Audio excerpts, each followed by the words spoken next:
Bom dia, queridos irmãos. Que a paz do Senhor esteja com cada um de vocês. Vamos orar? Pai querido, nós estamos aqui no lugar certo, na hora certa, onde o Senhor escolheu, onde o Senhor preparou para que a Tua palavra fosse proclamada. Nós queremos, ó Deus, como vasos de barro nas Tuas mãos, ser moldados pelo Senhor nesta manhã. Confiamos na Tua soberania, na Tua sabedoria.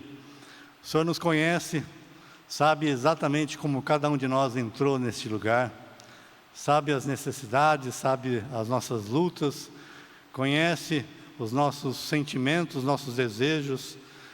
Nós queremos agora colocar tudo diante do Teu altar, para que a Tua palavra, que é viva, que é eficaz, e que não volta vazia para o Senhor, faça aquilo que o Senhor apraz para cada um de nós nessa manhã, em nome de Jesus.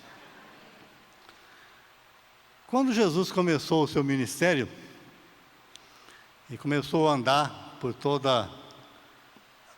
aquele país de Israel, falando da graça, da fidelidade, da misericórdia, do poder de Deus, as pessoas ficaram impactadas, porque ele falava de um modo diferente dos líderes que haviam naquela nação.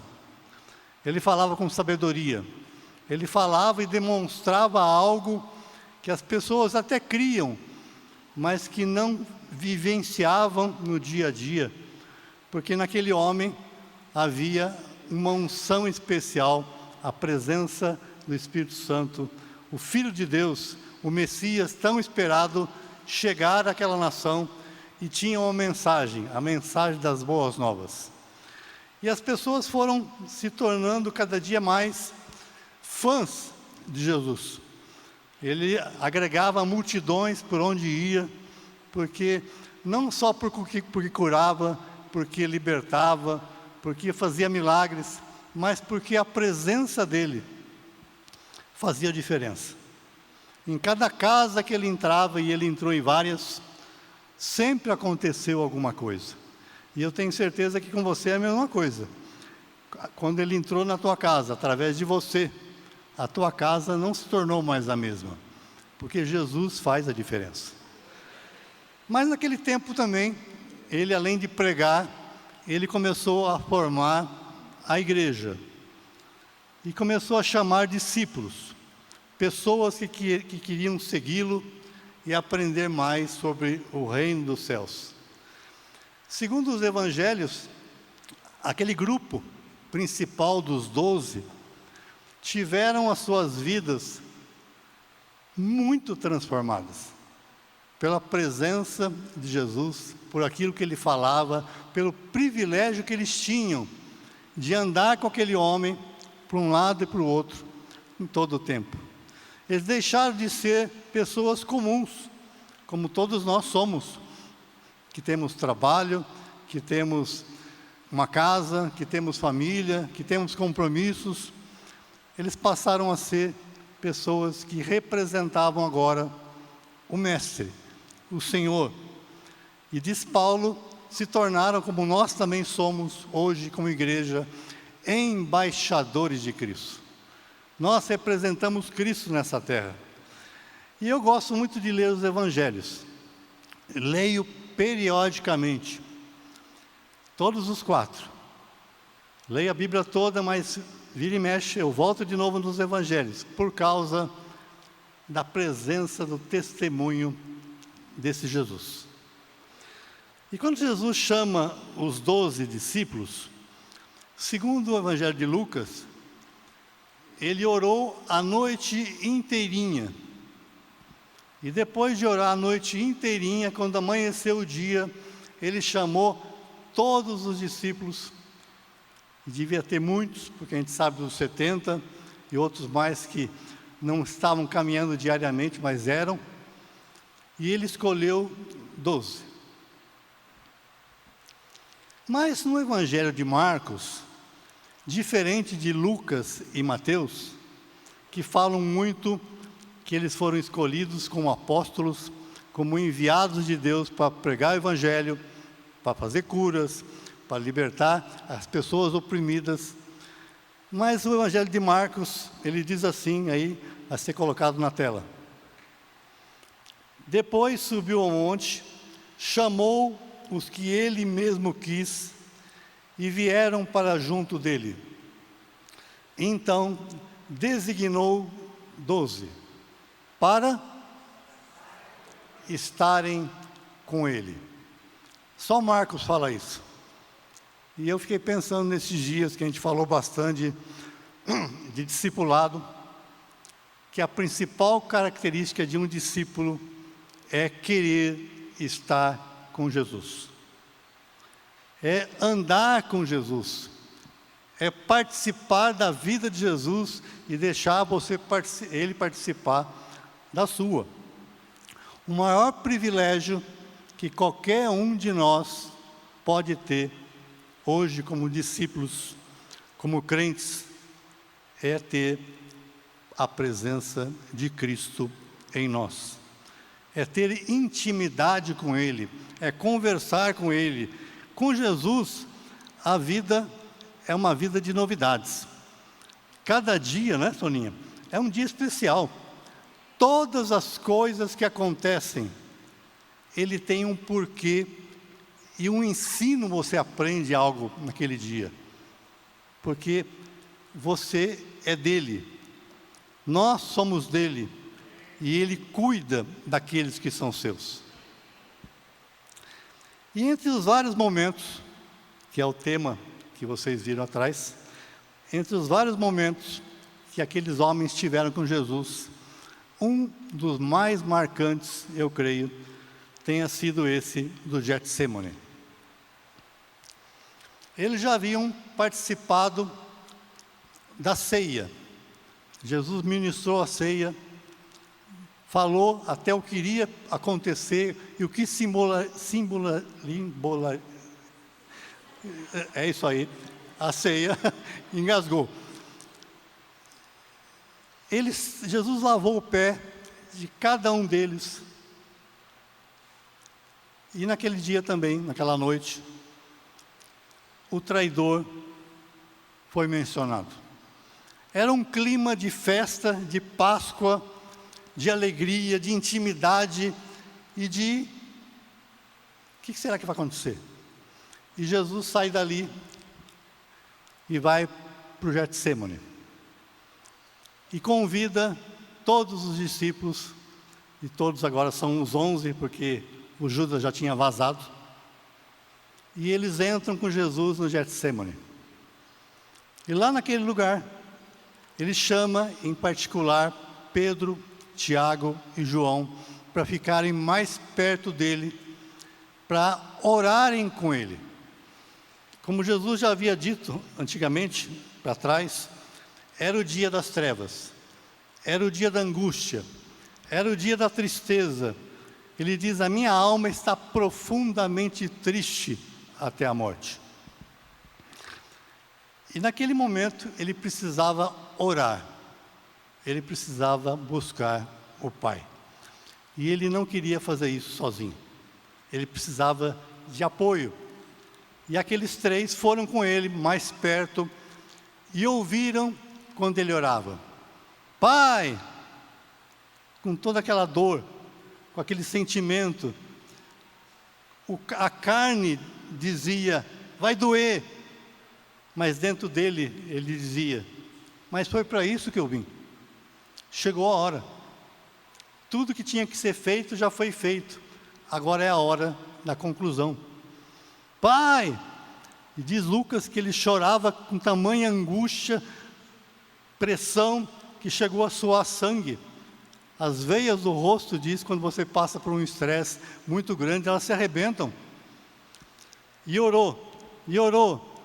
E passados 1 hora, é o versículo que é o tema da nossa pregação, 1 hora só. O nosso culto quanto dura? 1 hora, 1h30. Mas em 1 hora, quando ele chega para os discípulos, para Pedro, Tiago e João, eles estavam dormindo, desatentos, perderam o foco. Uma horinha. Uma horinha parece que a gente perde o foco. Uma horinha é o tempo para a gente distrair. E aí uns dormem, outros vão tomar água, outros vão ver o celular, outros cutucam quem está perto. Porque chega uma hora que parece que a nossa carne, o nosso eu, precisa ter alguma coisa. Mas eu quero dizer para você que está me ouvindo, está aqui atentamente me olhando. Deus está querendo falar conosco. E aí ele chega para aqueles homens e diz o quê? Pode colocar aí. Vigiai e orai, para que não entreis em tentação. O espírito, na verdade, está pronto, mas a carne... Aqueles homens foram tentados aqui, a dormir. Depois de uma festa, de um jantar abençoado, com vinho, com carneiro. Eu, com um golinho de vinho desse aqui, já estou ficando meio assim já. A Soninha também. Quer dizer, aí vai lá orar, no escurinho da noite. Estava tudo propenso para aquilo. E eles não sentiam a carga que Jesus estava sentindo. Mas ele diz, vigiai e orai. Eu sei que o teu espírito, você está comigo, está pronto. Mas a carne é fraca. Não entreis em tentação. Quantas vezes a gente está, às vezes, numa situação, está ouvindo a palavra, e eu vou falar isso, e eu tenho certeza que veio de Deus. Deus está querendo falar com você, e aí vem a tentação. Beba água. Beba água. Você precisa de água. E aí você se levanta, vai tomar um copo d'água, é ali. Eu vou continuar ouvindo. Não vai. Você já se distraiu. Jesus é a água viva que você precisa beber. E quem sabe naquela hora que te deu sede, naquela hora que você dormiu, naquela hora que você se distraiu, era a hora que Jesus ia falar. E nós entramos numa tentação de fazer outras coisas. Se você se lembra muito bem, porque a gente faz isso aqui nessa igreja e ora, Jesus tinha ensinado aqueles discípulos, um tempo antes, a oração do Pai Nosso. E na oração do Pai Nosso, ela termina como? Versículo Mateus 6,13. E não nos deixes cair em tentação, mas livra-nos do mal. Se a gente orasse isso todo dia, a gente cairia menos. A gente se distrairia menos. A gente perderia menos o foco. E não cairia em coisas bobas que a vida nos coloca. Dá uma olhada quem está perto de você. É uma pessoa simpática, com certeza.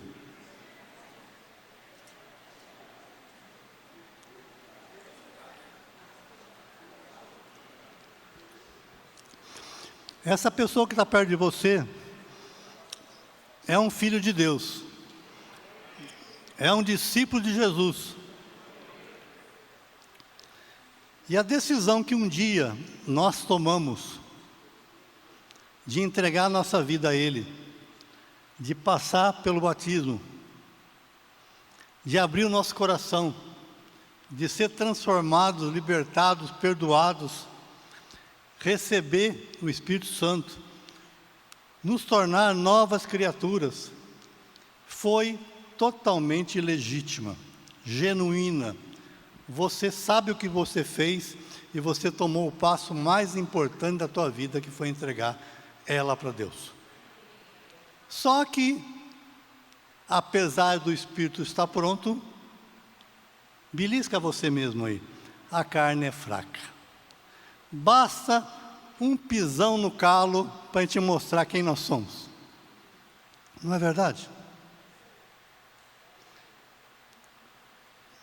Como eu posso saber, no dia a dia, quando eu estou sendo tentado, ou às vezes provado? O Bilão falou de Jacó a semana passada. Cadê o Bilão? Está lá escondido. E Jacó teve um filho, José, filho da mulher que ele amava. E José se tornou o queridinho do seu pai. E esse menino, por se achar o mais amado, foi perseguido pelos próprios irmãos, que tiveram um desejo esquisitíssimo: vender o irmão. Não sei se já passou isso na sua cabeça. Já passou. E venderam o José. E o José foi parar lá no Egito. E lá no Egito, como escravo, foi vendido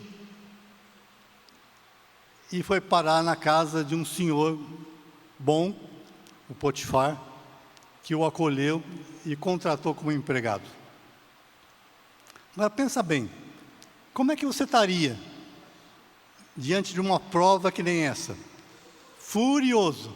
Você foi vendido pelos irmãos, jogado dentro do buraco. Depois se tornou escravo, ele que era livre.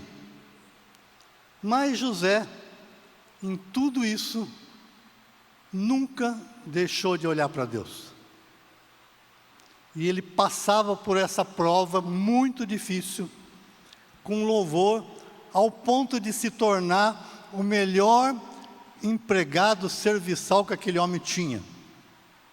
Tudo que José fazia, prosperava. E aí, o Potifar não é tonto. Esse garoto aqui tem futuro, hein? Pôs ele como mordomo da casa. E aquela casa passou a ser abençoada, prosperou, porque havia naquele homem, naquele menino, um espírito que ouvia Deus, que queria Deus e só servia a Deus. E aí José passou a ser o administrador de todas as coisas daquela casa. Tudo passava pela mão de José. Mas sempre tem alguma coisa que pode piorar, né? Chega a mulher do Potifar, a Potifira, e se engraçou com o menino. E olhou para aquele menino, jovem, bonito, sábio, extremamente capaz. Falou: oi, gato, vem aqui. E começou a se insinuar para ele. E ele sabia que não era a vontade do seu patrão, e muito menos era a vontade de Deus que ele fizesse algo.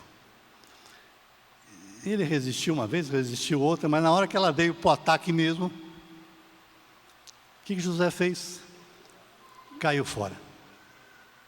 A provação, que já era difícil, mas que agora tinha amenizado, agora está juntada a uma tentação, porque se coloca no lugar de José, bonitão, 18, 19 anos, 20 anos, chega a patroa, fala assim: vamos dar uma saidinha? Meu marido viajou. Falando fisicamente, não é fácil, mas ele disse não, e ele venceu aquela tentação fugindo. Você está passando por alguma provação? Quem está? Alguns. Por acaso, tem passado por tentações? Alguns. Eu levantei nas duas, você percebeu, né? A provação e a tentação na Bíblia, originalmente no grego, tem a mesma palavra. Se você tiver uma Bíblia em grego, todos os textos que são escritos provação, está escrita a palavra peirasmon. Toda vez que tiver escrita a palavra tentação, está escrita a palavra peirasmon. Ou seja, a provação e a tentação, o que muda? É a raiz dela, da onde ela veio. A provação é de origem divina. Se você é um homem, uma mulher de Deus, Deus vai cuidar de você. E muitas vezes ele vai ter que fazer uma prova para ver se você está passando de ano. Tem muita gente que não passa de ano, repete, tem que repetir tudo de novo. Aprender toda a matéria. A aprovação é de origem divina e permitida ou dada por Deus. Tem como objetivo o aperfeiçoamento, serve para fortalecer a nossa fé, o nosso caráter e nos fazer crescer espiritualmente. O texto aí, que a gente vai ler, de Tiago, é aquele texto que você gosta muito, é um dos seus favoritos. Tende por motivo de toda alegria, queridos irmãos, passar por várias... Olha lá, você vê o ânimo, como é que está bem. Tende por motivo de toda alegria, passardes por várias provações, sabendo que a provação da vossa fé. Deus está provando a tua fé. Uma vez confirmada, produz perseverança. E a perseverança deve ter ação completa, para que sejais perfeitos e íntegros, em nada deficientes. Quem aqui é perfeito? Não levanta a mão. Quem aqui é deficiente? Tem fraqueza? Tem alguns que não sabem direito se são uma coisa ou outra. Nós precisamos aprender a obedecer a Deus e a dizer não para a nossa carne. Quando Deus nos prova, Ele tem um objetivo: te fazer melhor. Na hora que você faz uma prova normal de escola, e você vai lá e sabe tudo, e sai lá tirando 10, 9, com louvor, passa de ano, você não fica assim meio... Fica. Quando você estiver passando por provas, e muitos estão, lembre-se disso. Quando ela terminar, você vai sair de lá fazendo... Porque Deus vai te melhorar, vai te aperfeiçoar, vai te fazer crescer. Já a tentação é de origem satânica em primeiro lugar.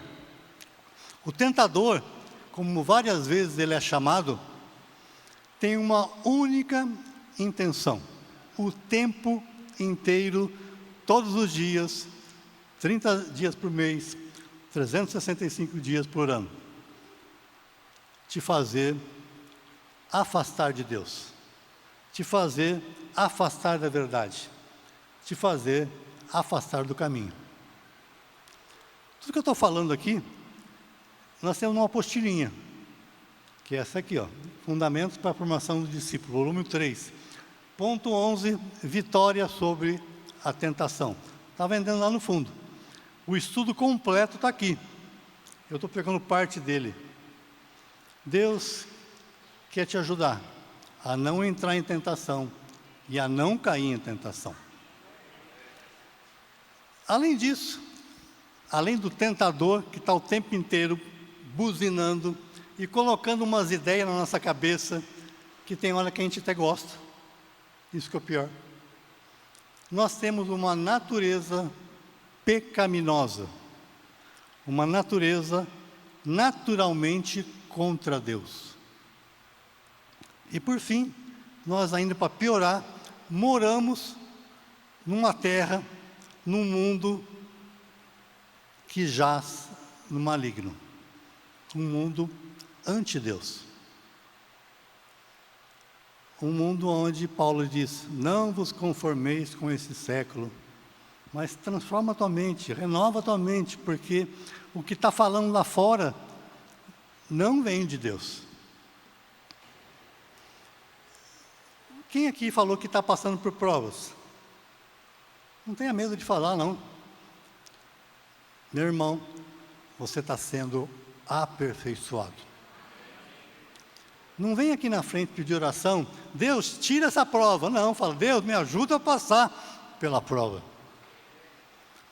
E você que não levantou a mão, eu tenho uma boa notícia para te dar: você vai entrar em provas. Porque Deus não quer que ninguém repita de ano, quer que você cresça, que você melhore. E o jeito dele fazer isso é provando você, provando a tua fé. Quem aqui está sendo tentado?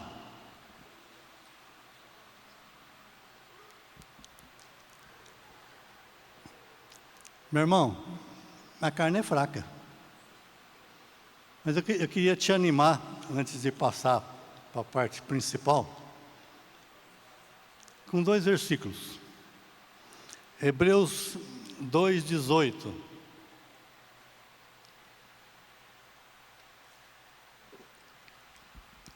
Pois aquilo que ele mesmo sofreu, Jesus, tendo sido tentado, e numa outra passagem fala, em todas as coisas, mas sem pecado, ele é poderoso para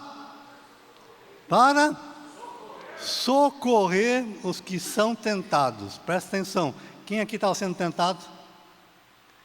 Quem é que vai te socorrer? Ele está dizendo, eu vou estar do teu lado. Por isso que nós precisamos estar com Jesus e permitir que Ele esteja conosco. Porque na hora do dia difícil, na hora que vem a Potifira,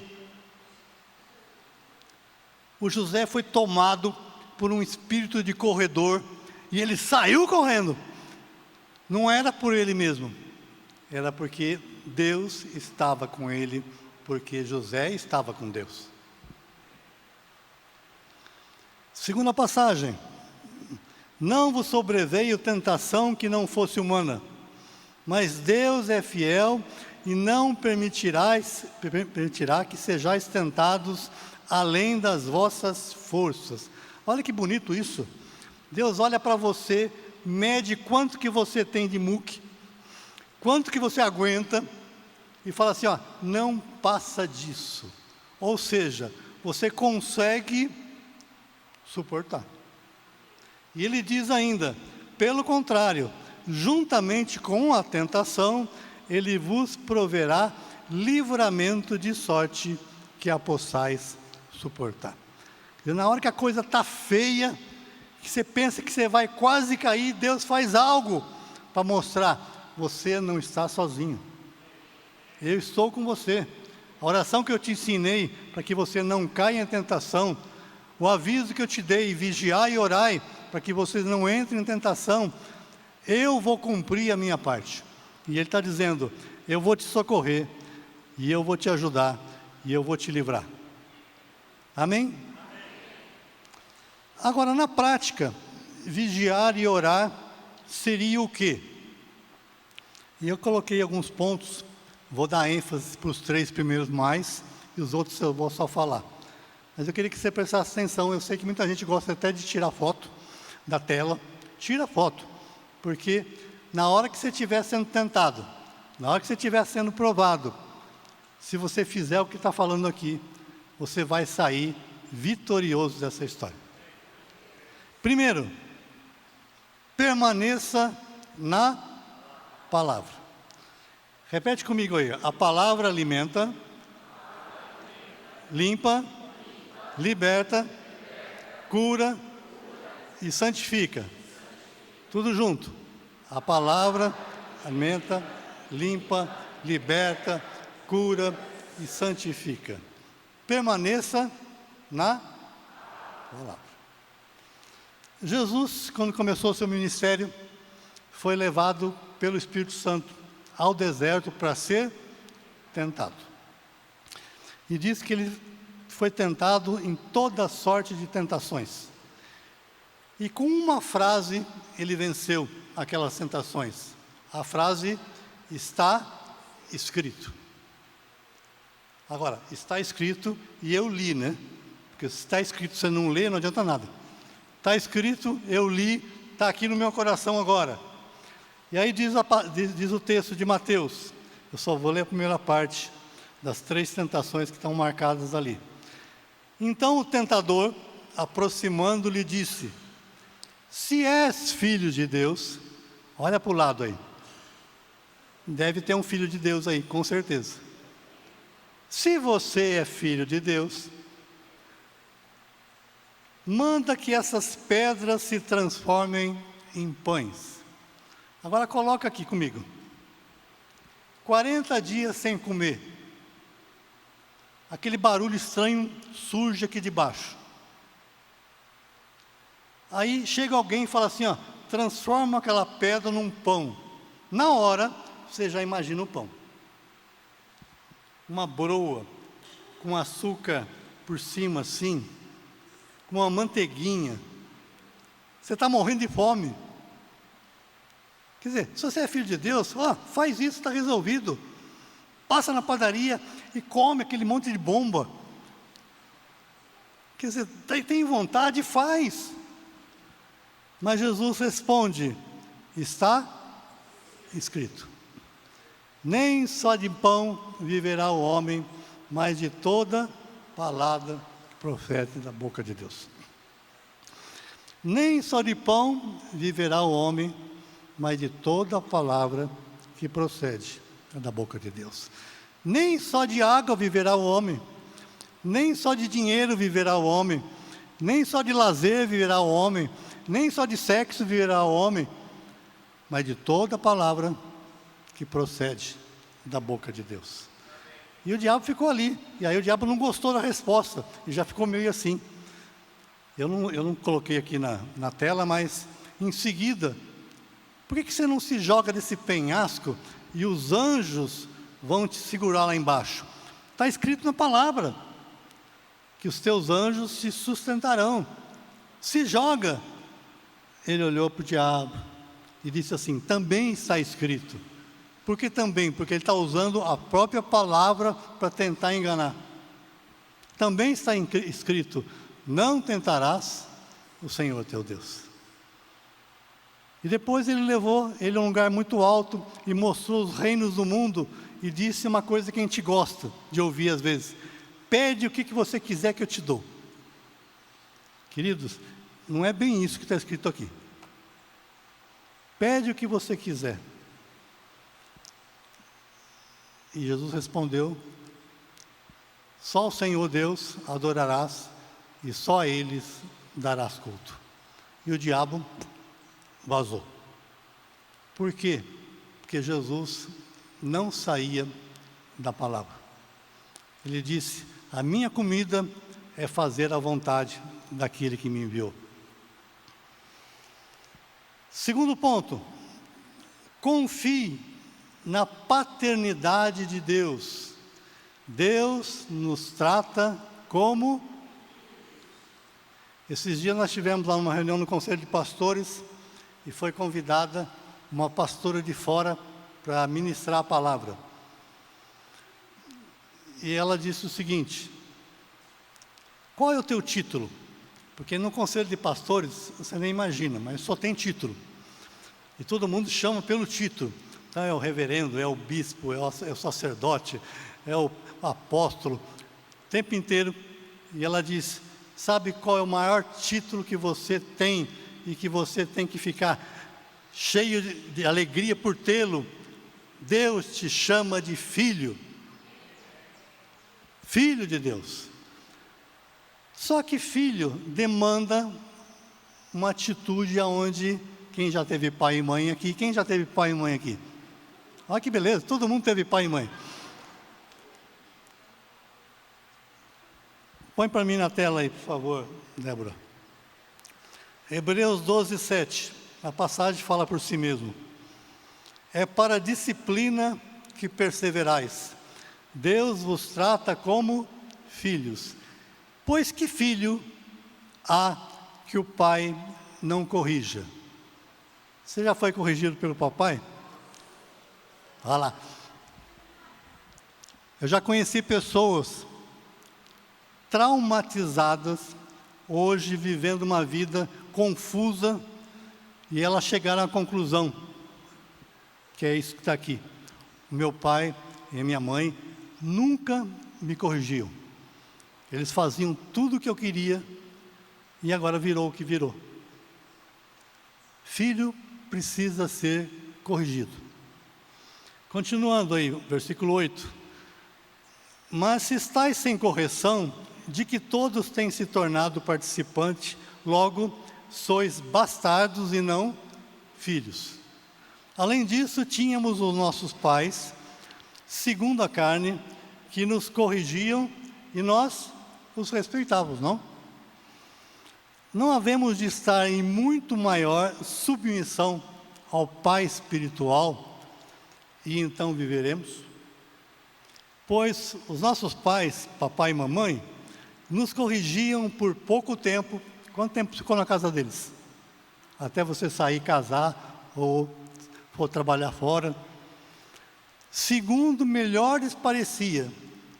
Eu não concordei com tudo que meu pai fez, mas a intenção dele era boa. Deus, porém, nos disciplina para aproveitamento ou para aperfeiçoamento, a fim de sermos participantes da sua santidade. Deus olha para você, olha para Jesus e diz assim: vai ficar igualzinho. Deus olha para a Soninha, olha para Jesus e diz: vai ficar igualzinho. Deus tem um plano, Deus tem um propósito de te fazer filho dele, à semelhança de Cristo. E termina o versículo 11, que esse aqui é outro versículo que nós temos um conflito. Toda disciplina, com efeito no momento, não parece ser motivo de alegria, mas de tristeza. Ao depois, entretanto, produz fruto pacífico aos que têm sido por ela exercitados, frutos de justiça. Tende por motivo de toda alegria o passar por várias provações. Você ri e chora, mas continua, porque no final o fruto vai ser bom. Terceiro, admita a sua própria natureza. E sabe qual que é a nossa natureza? Resumidamente falando, nós gostamos daquilo que o mundo tem e nós queremos satisfazer a nossa carne com tudo que ela tem desejo. Essa é a nossa natureza. Desejamos as coisas do mundo e da carne. Mas Deus, na sua infinita sabedoria, subiu com Moisés a um monte e escreveu nas tábuas 10 mandamentos.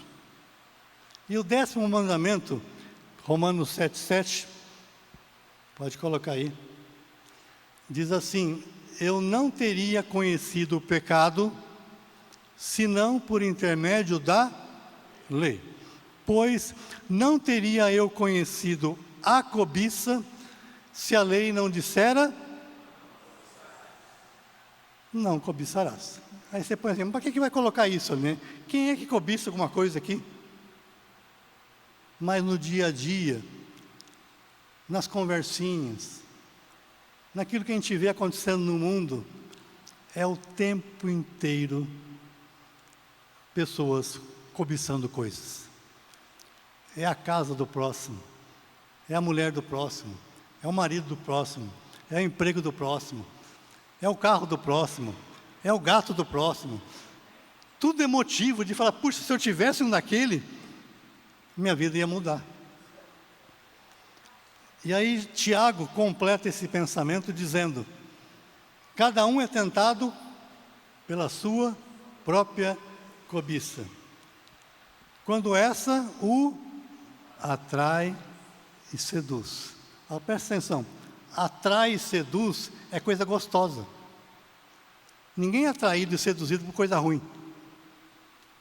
Quer dizer, quando alguma coisa que é do teu interesse vem e fala assim, ó, psiu.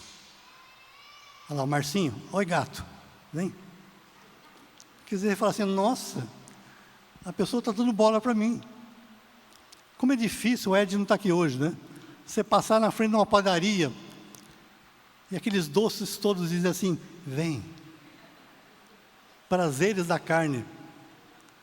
Tem um restaurante lá em Portugal, chama Gula Santa.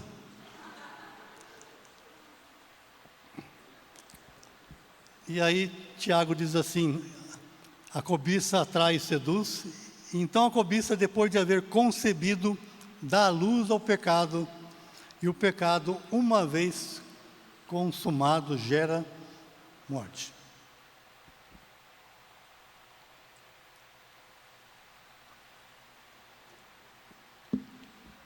Lutar contra a carne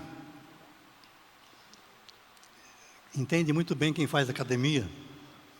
Lutar contra a carne exige esforço e sacrifício. Paulo diz: eu esmurro meu corpo, porque eu preguei para tanta gente, e eu tenho que levar o meu corpo à escravidão, porque senão eu, que falei para tanta gente, vou ser desaprovado. Jesus disse: quem quiser vir após mim, pegue a sua, a si mesmo se... Você sabe decor. E aí então você segue. Se o teu olho direito, eu preguei isso aqui outro dia, te faz pecar, arranca. Fazei morrer a sua própria natureza pecaminosa. É uma luta. Mas se nós admitimos, quem aqui é tal coisa? Se você admite que você é, você está a um passo de começar a cura. Mas enquanto a gente não falar o que é, não tem Deus, como Deus tratar. Quem trabalha com pessoas alcoolizadas e outras coisas, enquanto a pessoa não admite que tem uma fraqueza naquela área, não começa a cura. Ponto 4, vigiar e orar também é, lembre-se que estamos numa batalha, e para vencê-la precisamos estar revestidos da armadura de Deus. Se olhar aqui para os irmãos de novo, você vai ver gente bonita, perfumadas, menos do que no início, porque agora está calor aqui dentro, está gastando já. A gente todo dia veste um uniforme para trabalhar, uma roupa bonita para se apresentar. Mas quem lembra que quando você começou o dia, tem um inimigo lá fora, o tentador, tem uma natureza que é frágil, pecadora, e tem um mundo que vai te levar para o lado errado. E ele está dizendo, isso se chama batalha, estamos numa guerra, e para vencer essa guerra, tem que estar revestido da armadura de Deus. Porque guerra não se vence sem armadura, sem escudo, sem capacete, sem o guarda-peito aqui. 5. Vigiar e orar é viver como igreja. Igreja é o corpo de Cristo. Somos membros uns dos outros. Quando um irmão está fragilizado, todo o corpo está fragilizado por causa daquele irmão. Quando um irmão cai em tentação, todo o corpo está caindo naquilo. Imagina o teu corpo. Uma picadinha num dedo de um bicho qualquer, todo o corpo se move para acertar aquele pontinho que foi afetado. Viver como igreja é lembrar que nós não estamos sozinhos. Você está passando por provas, passa junto com o irmão. Compartilhe as cargas, levem as cargas uns dos outros. Ponto 6. Não deixe de congregar, o dia se aproxima. Eu gosto muito dos irmãos que têm uma tendência de sentar sempre nos mesmos lugares. Então, sei lá, que Soninha, lá, hoje a irmã está junto aqui também, graças a Deus. O Arlindo está fora do lugar, é lá, Arlindo. É que ele perdeu o lugar, ele teve que vir para cá. Mas qual que é a vantagem disso? Se você toda semana senta perto dos mesmos irmãos, quando ele falta, você percebe. E quando você percebe que alguém deixou de congregar, o que nós temos que fazer? Ligar. E aí, o que aconteceu? Eu não te vi no culto. Teve uma palavra que era prontinha para você. Não, fala isso não. Eu fiquei pensando, aconteceu alguma coisa? Ah, não, eu tive uma dor de barriga, um mal-estar. Ah, então tá bom, vou orar por você. Ó, acessa o site lá da TV CMC e ouve a palavra, porque foi boa. Não é minha não, é do Bilão. Não deixe de congregar. O dia de Jesus está chegando. E você tem que estar aqui, porque aqui é o lugar certo e a hora certa. E o último, em todo tempo, louve a Deus e dê graças por todas as coisas. Está tudo bom, aleluia. Está tudo ruim, aleluia. Quer dizer, louve a Deus. Deus está no controle de todas as coisas. Ele está fazendo isso para o teu bem. Você vai sair melhor do que você estava depois no final. Portanto, concluo. Vigiai e orai não é uma atitude espiritual de pessoas cheias de Deus. Vigiar e orar é exatamente o contrário. É uma atitude consciente de pessoas que temem a Deus, reconhecem a natureza que têm, quem são, e não querem viver mais segundo a sua vontade. Por isso, vigiam. Por isso, oram. Eu sei que eu sou pecador, mas eu não quero ser mais. E eu vou levar Deus a sério. E aquilo que Ele falar comigo, é isso que eu quero fazer. E para isso eu tenho que estar voltando, permanecendo na palavra, confiando na paternidade de Deus, admitindo a nossa própria natureza. Lembramos que estamos numa batalha e temos que colocar armadura. Viver como igreja, o corpo de Cristo, não deixando de congregar e em todas as coisas, louvando e agradecendo a Deus por tudo. Amém? Nós não podemos sair daqui sem orar. E eu quero te convidar, você que está sendo tentado, vem aqui na frente.